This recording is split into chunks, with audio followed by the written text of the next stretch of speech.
Pyramídy v Egypte sú staré viac než 4500 rokov, ale niektoré ich tajomstvá stále nikto neodhalil. Každý jeden kamenný blok váži až 15 tón, čo je ako 2 slony, a napriek tomu sú uložené s presnosťou na milimetre. Ako to dokázali? To však nie je všetko.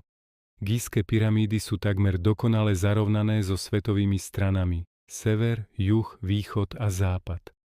Dnes na to máme GPS, ale ako to vedeli vtedy? Niektorí vedci veria, že kľúčom sú hviezdy. Poloha pyramíd totiž presne zodpovedá súhvezdiu Orion. Náhoda? Alebo zámer?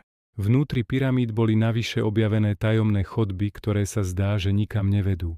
Ako by ich stavitelia chceli niečo skryť. A najväčšia záhada? Aj keď sa hovorí, že sú to hrobky faraónov, vo Veľkej pyramíde sa nikdy nenašlo žiadne telo. Kam teda zmizli? Ak vás fascinujú tajomstvá, sledujte nás pre ďalšie videá.